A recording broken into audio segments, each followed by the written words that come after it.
Step back in time with me. To the year 79 AD, the Roman Empire is at its zenith, a sprawling colossus of power and culture. Nestled in the Bay of Naples, under the warm Italian sun, lies the city of Pompeii. It's not a grand capital like Rome, but a bustling, prosperous resort town.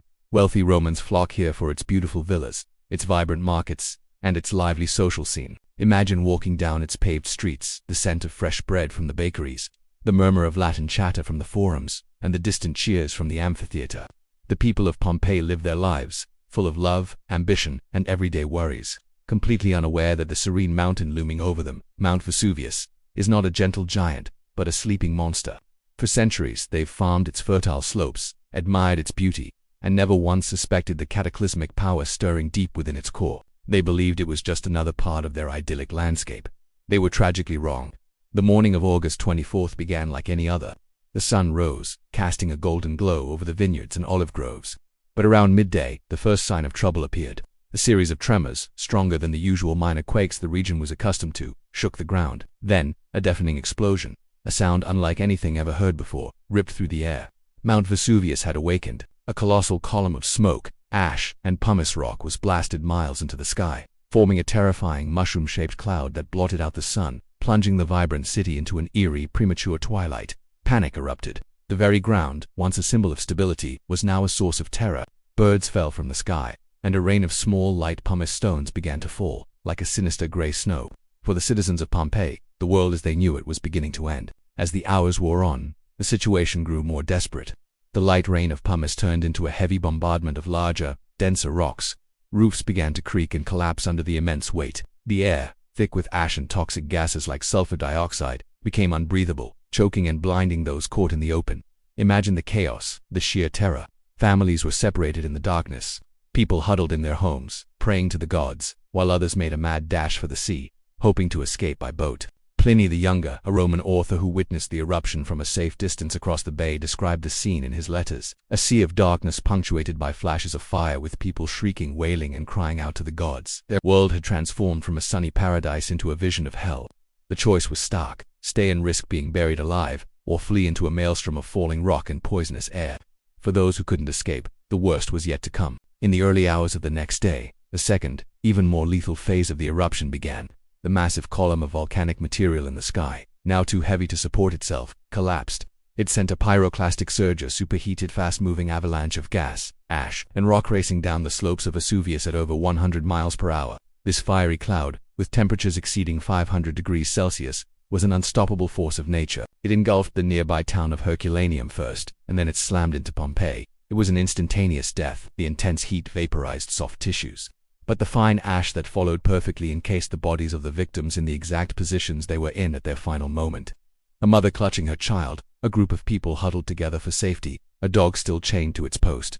These were not just historical artifacts, they were frozen moments of human tragedy. In less than 24 hours, Pompeii, a city of around 20,000 people, was gone. It was buried under more than 20 feet of ash and pumice, wiped from the face of the earth, and eventually, from memory. For over 1,500 years, the city lay silent and forgotten. Legends spoke of a lost city, but its exact location was a mystery. Then, in the 18th century, a group of workers digging a canal stumbled upon ancient ruins. The lost city of Pompeii had been rediscovered. The excavation that followed was one of the most remarkable archaeological undertakings in history. What the archaeologists found was astonishing. The thick layer of volcanic ash had acted as a perfect preservative. It wasn't a city of ruins they uncovered, but a city frozen in time. Walking through Pompeii today is like stepping through a time portal. We can see the brightly colored frescoes still adorning the walls of villas, depicting scenes of mythology and daily life. We can read the graffiti scrawled on public walls, love notes, political slogans, and crude jokes, the ancient equivalent of social media posts. We can see the loaves of bread, left in the ovens, carbonized but perfectly preserved. The tools in a workshop, the coins in a tavern, the surgical instruments in a doctor's house. Everything was left exactly as it was on that fateful day.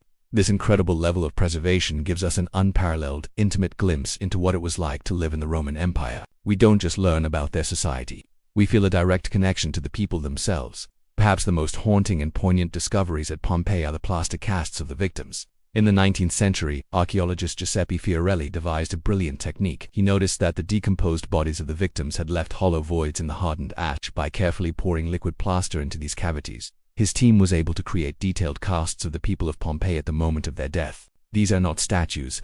They are the final, desperate poses of real human beings.